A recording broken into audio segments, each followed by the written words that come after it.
Hello friends, இப்போ இந்த வீடியோவில் என்ன பார்க்க போகிறோம் அப்படின்னு பார்த்தீங்கன்னா 05/01/2021 உடைய Hindu news paper news analysis பார்க்க போகிறோம்.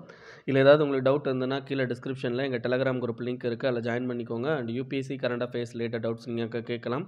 அண்ட் மறக்காமல் இந்த சேனலுக்கு சப்ஸ்கிரைப் பண்ணிக்கோங்க. அண்டு இதோட ஹேண்ட் ரிட்டன் நோட்ஸ், ஓகேங்களா, இதோட ஹேண்ட் ரிட்டன் நோட்ஸ் அண்ட் பிஐபியோட ஹேண்ட் ரிட்டன் நோட்ஸ் வந்து உங்களுக்கு வேணும் அப்படின்னா அந்த குரூப்பில் வந்து என்னென்னா அப்லோட் பண்ணுவோம். ஸோ நீங்கள் அதையும் டவுன்லோட் பண்ணிக்கலாம், ஓகேங்களா. ஸோ சில பேருக்கு அந்த குரூப்போட லிங்க் ஒர்க் ஆகுறது இல்லை. ஸோ என்னோடய ஃபோன் நம்பரும் கீழே கொடுத்துருக்கேன், அதுக்கு நீங்கள் எனக்கு டெலகிராமில் மெசேஜ் அனுப்புங்க, உங்களை குரூப்பில் ஆட் பண்ணுறேன், ஓகேங்களா. ஸோ இன்றைக்கி ஃபஸ்ட் நியூஸ் பார்க்க போகலாம். ஃபஸ்ட் நியூஸ் பார்த்தீங்க அப்படின்னா, governor administers oath of office to chief justice Sanjib Banerjee அப்படின்றவர், ஓகேங்களா. ஸோ இப்போ என்ன பண்ணியிருக்காங்க அப்படின்னா, நம்மளுடைய மெட்ராஸ் ஹைகோர்ட்டுக்கு சஞ்சீப் பானர்ஜி அப்படின்றவர் என்ன பண்ணியிருக்காங்க அப்படின்னா சீஃப் ஜஸ்டிஸாக வந்து என்னென்னா அப்பாயின்மெண்ட் பண்ணியிருக்காங்க.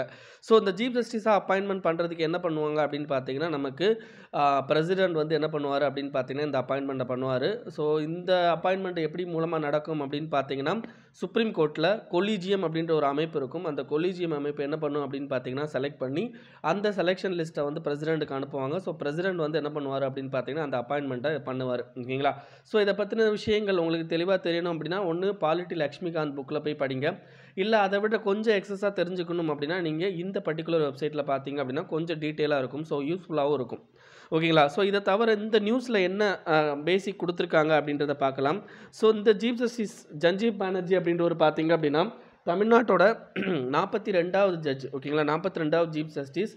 அண்ட் நமக்கு நம்ம வந்து என்ன பண்ணுறோம் அப்படின்னு பார்த்தீங்கன்னா மெட்ராஸ் ஹைகோர்ட்டுன்னு சொல்கிறோம். மொத்தம் பார்த்தீங்க அப்படின்னா இந்தியாவில் முதல்ல ஓப்பனிங்கில் வந்து பிரிட்டிஷர்ஸ் இருந்த காலத்துலேயே வந்து என்ன பண்ணியிருப்பாங்க அப்படின்னு பார்த்தீங்கன்னா மொத்தம் ஒரு 3 ஹைகோர்ட் அமைச்சிருப்பாங்க. அதில் ஒரு சிறப்பு வாய்ந்த ஹைகோர்ட் தான் நம்ம மெட்ராஸ் ஹைகோர்ட்.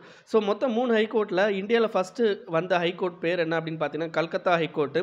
ஸோ இது எந்த மாதம் வந்திருக்குன்னா ஜூலை மாதம் 1ஆம் தேதி 1862 வந்திருக்கும், ஓகேங்களா. ஜூலை மாதம் 1ஆம் தேதி 1862 வந்திருக்கும்.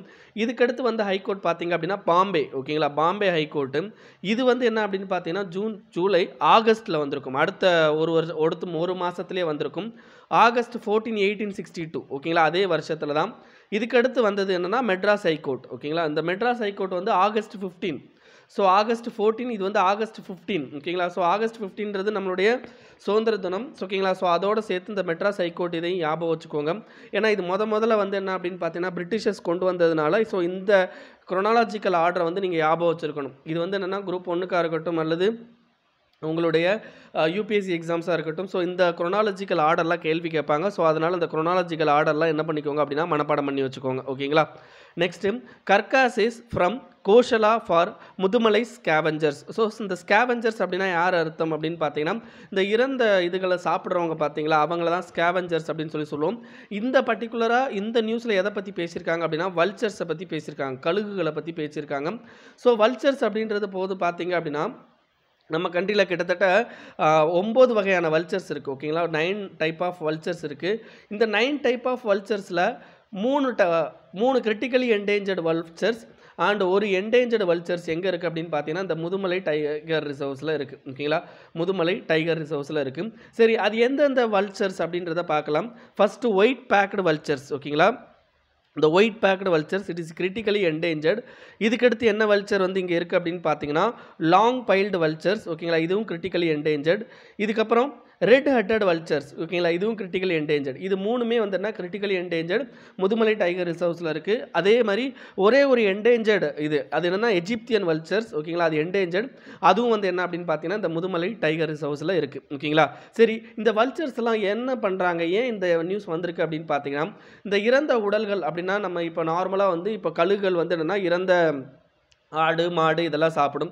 அப்போ இந்த இறந்த ஆடு மாடு அப்படின்றப்போ நமக்கு நேச்சுரலாக இறந்து போச்சுன்னா பரவாயில்ல. நீங்கள் என்ன ஆகும் அப்படின்னு பார்த்தீங்கன்னா இந்த ஆடு மாடுகள் வந்து என்ன பண்ணுவாங்க அப்படின்னு பார்த்தீங்கன்னா இந்த ஏதாவது அந்த ஆடு மாடுகளுக்கு நோய்களோ ஏதோ ஒன்று வரும்போது அதோட வலி தாங்கிறதுக்கு என்ன பண்ணுவாங்க அப்படின்னு பார்த்தீங்கன்னா நான் ஸ்டெராய்டல் ஆன்டி இன்ஃப்ளமேட்டரி ட்ரக்ஸ்ன்னு சொல்லுவாங்க, ஓகேங்களா. அதை வந்து என்ன பண்ணுவாங்க அப்படின்னு பார்த்தீங்கன்னா உங்களுக்கு யூஸ் பண்ணுவாங்க. ஸோ அந்த ட்ரக்ஸ் என்ன பண்ணும் அப்படின்னு பார்த்தீங்கன்னா அந்த ட்ரக்ஸை உட்கொண்ட அந்த மாடோ ஆடோ இறந்து போச்சு, அந்த கழிவுகளை போயிட்டு கழுகுகள் சாப்பிட்டுச்சுன்னு வைங்களேன், அந்த பர்டிகுலர் பர்டிகுலர் அந்த மருந்து இருக்குது பார்த்தீங்களா, அந்த மருந்து வந்து யாருக்கு நெகட்டிவ் அப்படின்னு பார்த்தீங்கன்னா உங்களுக்கு அந்த வல்ச்சர்ஸுக்கு நெகட்டிவ். ஓகேங்களா. ஸோ இதனால் வல்ச்சருடைய முட்டை வந்து என்னென்னா உங்களுக்கு ஸ்டேபிளாக இல்லாமல் உடஞ்சி இதாகிடும். ஓகேங்களா. அதே மாதிரி வல்ச்சரோட பாப்புலேஷன் வந்து கம்மியாகிடும், வல்ச்சர் வந்து இறந்து போயிடும். ஸோ இந்த மாதிரியான பிரச்சனைகள்லாம் வருது. ஸோ இதெல்லாம் தடுக்கிறதுக்காண்டி என்ன பண்ணியிருக்காங்க அப்படின்னா முதுமலை டைகர் ரிசர்வில் இந்த கவு ஷெல்டர்ஸ் இருக்குது பார்த்தீங்களா, அந்த கோஷாலாம்பாங்க அதை கவு ஷெல்டர்ஸில் நேச்சுரலாக இறந்து போகிற விலங்குகளை என்ன பண்ணுறாங்க அப்படின்னு பார்த்தீங்கன்னா அந்த முதுமலை காட்டுக்குள்ளே கொண்டாந்து போட்டுறாங்க. ஸோ அப்போ என்ன ஆகும் அப்படின்னு பார்த்தீங்கன்னா அந்த முதுமலை காடுகளில் அந்த இருக்கிற வல்ச்சர்ஸ் வந்து என்னென்னா அந்த இதை வந்து எஃபெக்டிவாக சாப்பிட்றதுக்கு யூஸ் ஆகும் அப்படின்றத சொல்லியிருக்காங்க. ஓகேங்களா. ஸோ இப்போ லேட்டஸ்ட்டாக பார்த்தீங்க அப்படின்னா அந்த வல்ச்சர்ஸை சேவ் பண்ணுறதுக்காண்டி கேப்டிவ் ப்ரீடிங் ஒன்று கொண்டு வந்தாங்க. கேப்டிவ் ப்ரீடிங்னா வல்ச்சர்ஸை வந்து என்னென்னா ஒரு பர்டிகுலர் ஏரியாக்குள்ளே வளர்க்குறது. ஸோ அது பார்த்தீங்க அப்படின்னா சிகுர் அப்படின்ற ரிசர்வ் ஃபாரஸ்ட் இது வந்து முதுமலை ஃபாரஸ்ட்டுக்கு பக்கத்துலேயே இருக்கும். பஃபர் ஸ்டோன் அப்படின்னு சொல்லுவாங்க. இந்த சிகுர் ஃபாரஸ்ட்டில் வந்து என்ன பண்ணியிருப்பாங்க அப்படின்னு பார்த்தீங்கன்னா அந்த ஸ்கீம்லாம் கொண்டு வந்திருப்பாங்க. ஸோ ரொம்ப ரொம்ப இம்பார்ட்டண்ட்டான ஒரு விஷயம். இதை தவிர சரி சார், நம்ம இப்போ வந்து என்னென்னா அந்த ஆடு மாடுகளுக்கு வந்து என்னென்னா இந்த மாதிரி வந்து ட்ரக்ஸை யூஸ் பண்ணுறோமே, அது தவிர வேறு ஏதாவது ட்ரக்ஸை யூஸ் பண்ணால் அது வந்து வல்ச்சர்ஸுக்கு வந்து என்னென்னா பாதிப்பை ஏற்படுத்தாமல் இருக்கும் அப்படின்னா எஸ், அது ஒரு மருந்து ஆல்ரெடி கண்டுபிடிச்சிருக்காங்க. அது என்ன மருந்து அப்படின்னு பார்த்தீங்கன்னா மெலக்சிகாம் அப்படின்ற மருந்து. இந்த ஒரு மருந்து தான் அவைலபிலிட்டி. ஸோ இந்த மருந்தை நீங்கள் வந்து என்னென்னா உங்களுடைய ஆடு மாடுகளுக்கு இந்த வலி நிவாரணியாக நீங்கள் கொடுக்கும்போது அந்த ஆடு மாடுகள் ஈவன் இறந்து போனாலும் அந்த இறந்து போன அந்த உடல் உறுப்புகளை வந்து வல்ச்சர்ஸ் சாப்பிட்டுச்சு அப்படின்னா அதுக்கு வந்து எந்த பிரச்சனையும் கிடையாது. ஓகேங்களா. மெலக்சிகம். ஸோ இதெல்லாமே வந்து ப்ரிலிம்ஸில் உங்களுக்கு ரொம்ப ரொம்ப இம்பார்ட்டண்ட்டான இது கேள்வி கேட்பாங்க. நெக்ஸ்ட் பார்த்தீங்க அப்படின்னா நம்ம எடிட்டோரியல் போயிடலாம். Quality jigs A solution to urban unemployment அப்படின்றத பற்றி பேசியிருக்காங்க. ஸோ இப்போ பார்த்தீங்க அப்படின்னா நம்ம கண்ட்ரியை பொறுத்த வரைக்கும் இப்போ ஆஃப்டர் COVID-19 அப்போ நம்ம என்ன பண்ணிக்கிட்டு இருக்கோம் அப்படின்னு பார்த்தீங்கன்னா நம்மளுடைய ஃபிஸ்கல் எக்ஸ்பான்ஷன் விச் மீன்ஸ் நம்மளுடைய நிதியை வந்து நம்ம எக்ஸ்பேண்ட் பண்ணுறதுக்கும் நம்மளுடைய பிஸ்னஸை இம்ப்ரூவ் பண்ணுறதுக்கும் அப்படின்ற மாதிரியான விஷயங்கள் தான் நம்ம பண்ணிக்கிட்டு இருக்கோம். ஓகேங்களா. எக்கனாமியை இம்ப்ரூவ் பண்ணுறது இதை தான் பண்ணிக்கிட்டு இருக்கோம். பட் சேம் இதில் பார்த்தீங்க அப்படின்னா அன்எம்ப்ளாய்மெண்ட்டை ரெடியூஸ் பண்ணுறதுக்கு நம்ம ஏதாவது பண்ணியிருக்கோமா அப்படின்னா பண்ணலை. போன மாதம் வரைக்கும் அன்எம்ப்ளாய்மெண்ட்டு 6.51% இருந்துச்சு. இந்த மாதம் பார்த்தீங்க அப்படின்னா கிட்டத்தட்ட அதாவது டிசம்பர் மாதம் பார்த்தீங்க அப்படின்னா 9.06% இன்க்ரீஸ் ஆயிருக்கு. அப்போ என்ன ஆகுது அப்படின்னு பார்த்தீங்கன்னா அன்எம்ப்ளாய்மெண்ட் லெவல் இன்க்ரீஸ் ஆகிட்டு இருக்கு. அப்போ அந்த அன்எம்ப்ளாய்மெண்ட் லெவலை ரெடியூஸ் பண்ணுறது இது வந்து என்ன அப்படின்னு பார்த்தீங்கன்னா அர்பன் ஏரியாவில் அன்எம்ப்ளாய்மெண்ட் லெவலை ரெடியூஸ் பண்ணுறதுக்கான முக்கியமான எந்த ஸ்கீமே வந்து கவர்மெண்ட் கொண்டு வரல. இப்போ இது ரூரல் ஏரியாவில் அன்எம்ப்ளாய்மெண்ட்டை கம்மி பண்ணுறதுக்கு MG NREGA Mahatma Gandhi national rural employment scheme வந்து இருக்குது.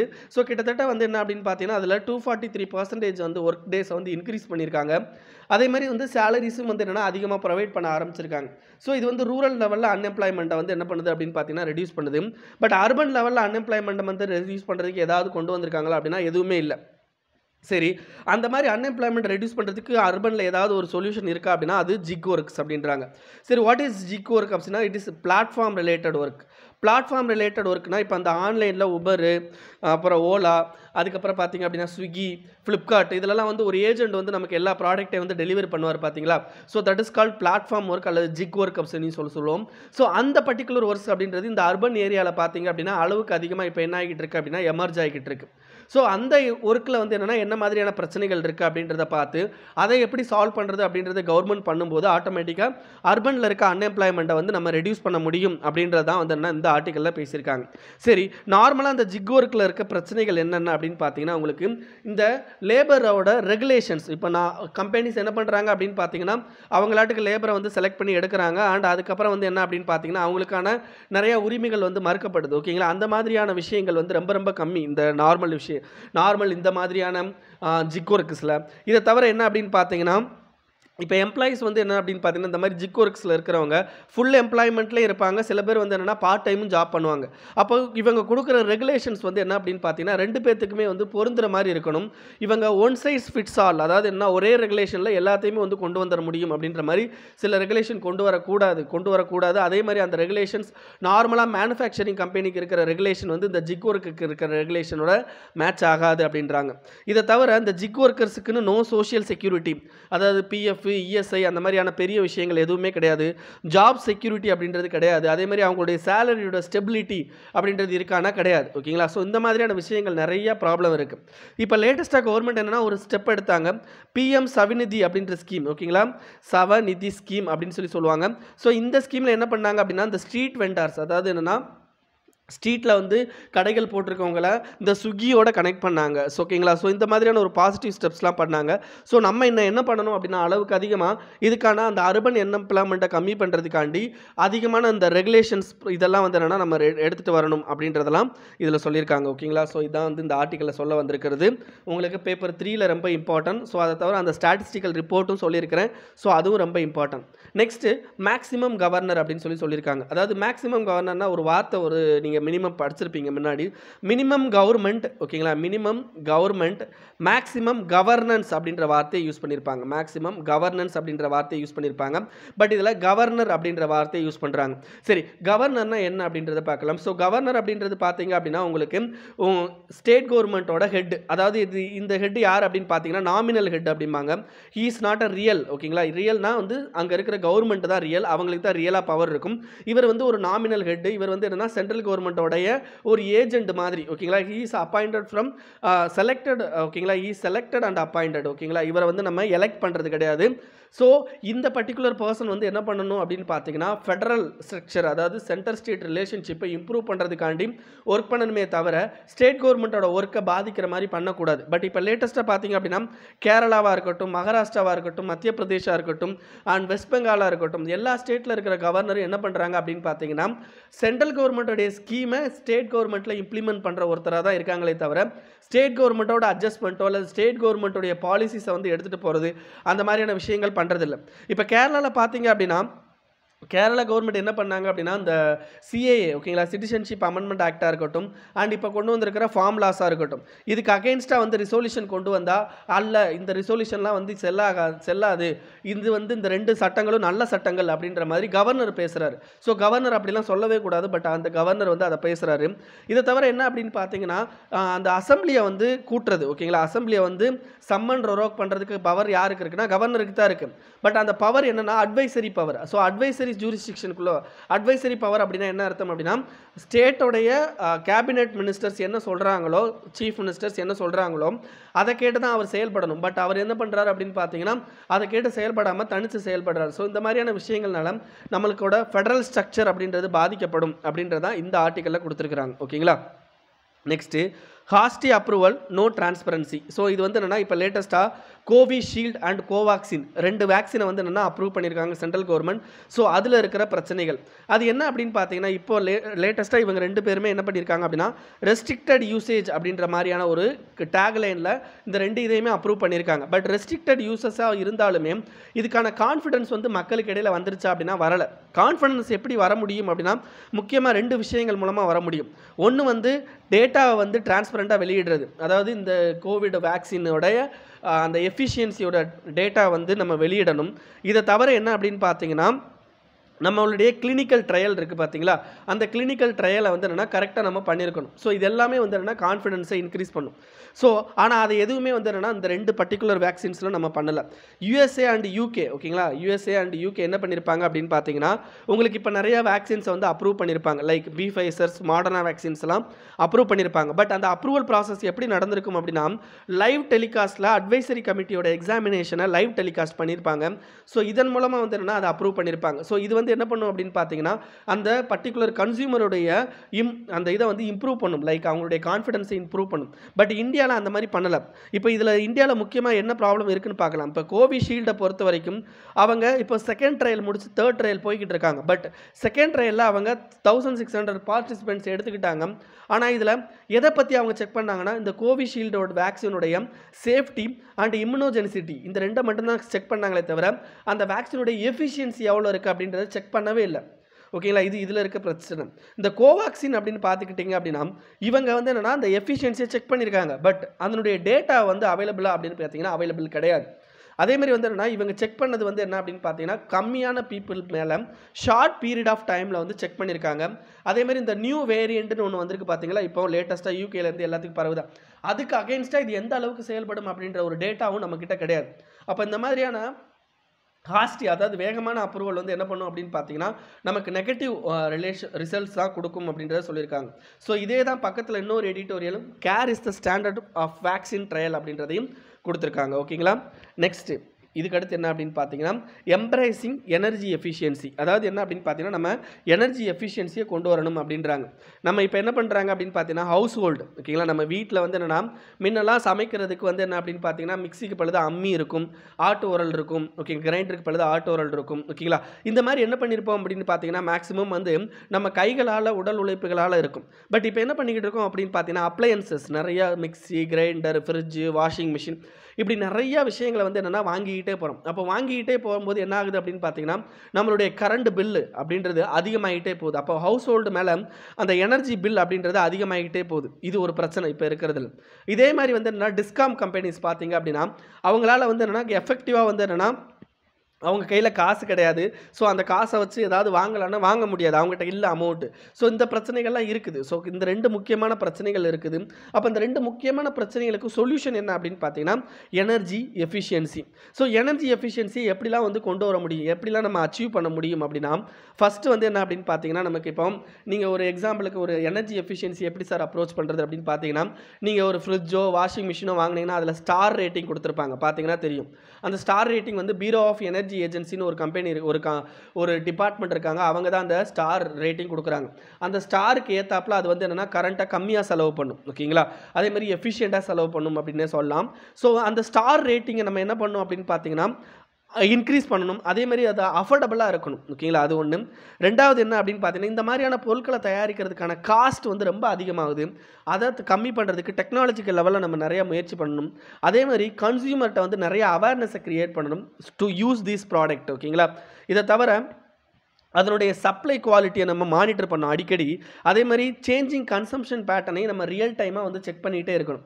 இப்போ லேட்டஸ்ட்டாக கவர்மெண்ட் உஜாலா ஸ்கீமு ஓகேங்களா, உஜாலா ஸ்கீமு அப்புறம் எல்இடி நிறைய ஸ்கீம்லாம் கொண்டு வந்திருப்பாங்க. அதாவது என்ன அப்படின்னு பார்த்தீங்கன்னா இந்த ஸ்ட்ரீட் லைட்டை வந்து சேஞ்ச் பண்ணுறது, இந்த மாதிரியான எல்இடி யூஸ் பண்ணுறது, இதெல்லாமே கொண்டு வந்திருப்பாங்க. பட் இதுக்கான அவேர்னஸ் இதெல்லாம் வந்து அதிகமாக க்ரியேட் பண்ணணும் அப்படின்றத இந்த ஆர்டிக்கலில் சொல்லியிருக்காங்க. ஸோ ரொம்ப இம்பார்ட்டண்டான ஆர்டிக்கல், உங்களுக்கு பேப்பர் 3ல் எனர்ஜி ரிலேட்டட் விஷயங்களில் வரும் ஓகேங்களா. Next Kerala and alert after bird flu in 2 districts ஓகேங்களா. பேட் ஃப்ளோ வந்து அகைன் வர ஆரம்பிச்சிருக்கு. ஸோ பேட் ஃப்ளோ பற்றி இவங்க கொடுத்துருக்காங்க. ஸோ இது வந்து இன்ஃப்ளூயன்ஸா டைப் ஏ வைரஸ் ஓகேங்களா. இதில் மொத்தம் 2 சப்டைப் இருக்குது. ஒன்று வந்து ஹீமோகுளுட்டின் ஹச்ஏன்னு சொல்லுவாங்க, இன்னொன்று வந்து என்ன நீரோமெனடைஸ் என்ஏன்னு சொல்லுவாங்க ஓகேங்களா. ஸோ இதை வந்து மறுபடியும் சப்டிவைட் பண்ணுவாங்க. இந்த ஹச்ஏ அப்படின்றது கிட்டத்தட்ட 18 சப்டைப்ஸ் இருக்குது.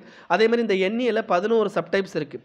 மொத்தமாக இந்த இன்ஃப்ளூயன்ஸா ஏ வைரஸ் எல்லாமே வந்து என்னென்னா பேர்டை வந்து பாதிக்கும் ஓகேங்களா, பேர்ட்ஸை வந்து பாதிக்கும். So infect birds. ஸோ 2 இதை தவிர ஒன்று வந்து H1N7N10 இன்னொன்று H1N8N11 ஓகேங்களா. இந்த ரெண்டுமே வந்து பேட்ஸ் தான் பாதிக்கும். பேட்ஸ்னால் வந்து என்னென்னா நமக்கு அந்த லைக் வவ்வால் ஓகேங்களா. ஸோ அதை தான் பாதிக்கும் ஓகேங்களா. ஸோ இதுதான் வந்து என்ன இதில் கொடுத்துருக்காங்க. ஸோ பேட் ஃப்ளோ வந்து பரவிக்கிட்டு இருக்கு. ஸோ கொஞ்சம் சேஃபாக இருங்க அப்படின்றத சொல்லியிருக்காங்க இந்த ஆர்டிக்கலில். Next India to aim at reformed multilateralism. So multilateralism அப்படின்னா என்ன அர்த்தம் அப்படின்னா குளோபலைசேஷனுக்கு இன்னொரு பேரை மல்டிலேட்ரலிசம்னே சொல்லலாம். ஸோ எல்லா கண்ட்ரியுடைய அந்த இது பார்ட்டிசிபேஷன் ஓகேங்களா, மல்டிலேட்ரலிசம் அண்ட் எல்லா கண்ட்ரியுடைய கனெக்ஷன்ஸ். ஸோ அதெல்லாமே வந்து சொல்லியிருக்காங்க. ஸோ இப்போ நம்ம யுனைடெட் நேஷன் செக்யூரிட்டி கவுன்சிலில் நம்ம இந்தியா வந்து என்னென்னா ஒரு நான் பெர்மனன்ட் மெம்பர். இப்போ யுனைடெட் நேஷன் செக்யூரிட்டி கவுன்சிலை பொறுத்த வரைக்கும் மொத்தம் 2 டைப் இருக்குது. ஒன்று வந்து பெர்மனன்ட் மெம்பர்ஷிப்பு, இன்னொன்று நான் பெர்மனன்ட் மெம்பர்ஷிப்பு. பெர்மனன்ட் மெம்பர்ஷிப்பில் மொத்தம் 5 பேர் இருக்காங்க, நான் பெர்மனன்ட் மெம்பர்ஷிப்பில் மொத்தம் 10 பேர். இந்த நான் பெர்மனன்ட் மெம்பர்ஷிப்பில் எவ்ரி இயர் 5 பேரை வந்து செலக்ட் பண்ணிக்கிட்டே இருப்பாங்க. இது வந்து என்னென்னா ஒவ்வொரு ஏரியாவுக்கு ஏற்றாப்புல வந்து என்ன பீப்புளை செலக்ட் பண்ணுவாங்க. ஸோ இதெல்லாமே வந்து என்னென்னா உங்களுக்கு யுஎன்எஸ்சிஏ பற்றி இருக்கும். ஸோ யுனைடெட் நேஷன் செக்யூரிட்டி கவுன்சிலை பற்றி நீங்கள் ஆன்லைனில் இன்னும் கொஞ்சம் எக்ஸ்ட்ரா படிச்சுக்கோங்க ஓகேங்களா. Next manufacturing sector activity strengthened in December manufacturing செக்டாருடைய ஆக்டிவிட்டி ஸ்ட்ரென்தன் ஆயிருக்கு அப்படின்னு சொல்கிறாங்க. சரி, இதை வச்சு எப்படி கால்குலேட் பண்ணுவாங்க அப்படின்னா பர்ச்சேசிங் மேனேஜர் இண்டெக்ஸ் அப்படின்றத யூஸ் பண்ணி இதை கால்குலேட் பண்ணுவாங்க. சரி, what is purchasing manager index அப்படின்னா நம்மளுடைய ப்ராடக்ட் இப்போ ஒரு கார் கம்பெனிக்காரன் இருக்கான் அப்படின்னா அந்த காருக்கு வந்து என்ன ஃபியூச்சரில் என்ன டிமாண்ட் இருக்குது அப்படின்றத பொறுத்து இந்த பர்ச்சேசிங் மேனேஜர் இண்டெக்ஸ் அப்படின்றது வெளியிடுவாங்க. ஸோ இந்த பர்ச்சேசிங் மேனேஜர் இண்டெக்ஸ் 50க்கு மேலே இருந்துச்சு அப்படின்னா டிமாண்ட் ஆகுது அப்படின்னு அர்த்தம், நம்மளுடைய எக்கனாமி எக்ஸ்பேண்ட் ஆகுதுன்னு அர்த்தம். 50க்கு கீழே இருந்ததுன்னா நம்மளுடைய எக்கனாமி வந்து சுருங்குது அப்படின்றது அர்த்தம். இப்போ 50க்கு மேலே தான் இருக்குது ஓகேங்களா. ஸோ அதுதான் சொல்லியிருக்காங்க. Next faceless tax scheme delivers 24,000 final orders Pandey. ஏதாவது இப்போ லேட்டஸ்ட்டாக நம்மளுடைய பிரைம் மினிஸ்டர் என்ன கொண்டு இருப்பாங்க அப்படின்னா டிரான்ஸ்பரண்ட் டாக்ஸேஷனுக்கு கொண்டு வந்திருப்பாங்க. ஹானரிங் த ஹானஸ்ட் அப்படின்ற ஒரு டேக் லைனும் பண்ணியிருப்பாங்க. ஸோ இதில் மொத்தம் 3 ஸ்கீம் கொண்டு வந்திருப்பாங்க. ஒன்று faceless assessment, faceless appeal and taxpayers charter. இந்த ஃபேஸ்லெஸ் அசஸ்மெண்ட்னா என்ன அர்த்தம் அப்படின்னா, இப்போ நீங்கள் டேக்ஸில் ஏதாவது ஒரு பிரச்சனை வருது அப்படின்னா நீங்கள் என்ன பண்ணணும் அப்படின்னா டைரெக்டாக உங்களை மீட் பண்ண சொல்லி அந்த டாக்குமெண்ட்லாம் கொடுங்கம்பாங்க. ஸோ இந்த ஃபேஸ்லெஸ் அசஸ்மெண்ட்டில் நீங்கள் எல்லாமே என்ன பண்ணிக்கலாம் அப்படின்னா ஆன்லைன்லேயே பண்ணிக்கலாம். அதேமாதிரி ஃபேஸ்லெஸ் அப்பீல் அப்படின்னா இப்போ உங்களுக்கு டேக்ஸ் ரிலேட்டடாக வந்து ஏதோ வந்து பிரச்சனை போகுது அப்படின்னா டேக்ஸ் அத்தாரிட்டிகிட்ட அந்த இது வந்துன்னா டேரெக்டாக இந்த டேக்ஸ் அத்தாரிட்டி அப்படின்றது உங்களுக்கு தெரியாது. எந்த டேக்ஸ் அத்தாரிட்டினாலும் அது போகலாம். இது ஏன் அப்படின்னு பார்த்தீங்கன்னா இவங்களுக்கு தெரிஞ்ச டேக்ஸ் அத்தாரிட்டிகிட்ட போச்சுன்னா காசை கொடுத்து கரெக்ட் பண்ணுறது அந்த மாதிரியான விஷயங்கள்லாம் பண்ண முடியாது. அதுக்காண்டி கொண்டு வந்திருப்பாங்க. இதை தவிர டேக்ஸ் பேயர் சார்ட்டர் அப்படின்னா என்ன அர்த்தம் அப்படின்னா டேக்ஸ் பேயர் ஒரு டேக்ஸ் இதில் போனாங்க அப்படின்னா அவங்களுக்கு என்னென்ன சர்வீஸ்லாம் அவைலபிள் இருக்குது அப்படின்றத டேக்ஸ் அத்தாரிட்டி வந்து என்னென்னா ஒரு சார்ட்டர் மாதிரி ரெடி பண்ணி ஒட்டுறது. இதுதான் டேக்ஸ் பேயர் சார்ட்டர். ஸோ இது எல்லாமே வந்து என்னென்னா கொண்டு வந்திருக்காங்க. ஸோ இதனால் கிட்டத்தட்ட 24,000 ஃபைனல் ஆர்டர்ஸ் ப்ரொவைட் பண்ணியிருக்காங்க அப்படின்னு சொல்லியிருக்காங்க. இன்றைக்கி நியூஸ் அவ்வளோதான் ஃப்ரெண்ட்ஸ். இது உங்கள் ஃப்ரெண்ட்ஸோட ஷேர் பண்ணிக்கோங்க அண்ட் மறக்காமல் அந்த சேனலுக்கு சப்ஸ்கிரைப் பண்ணிக்கோங்க. தேங்க்யூ.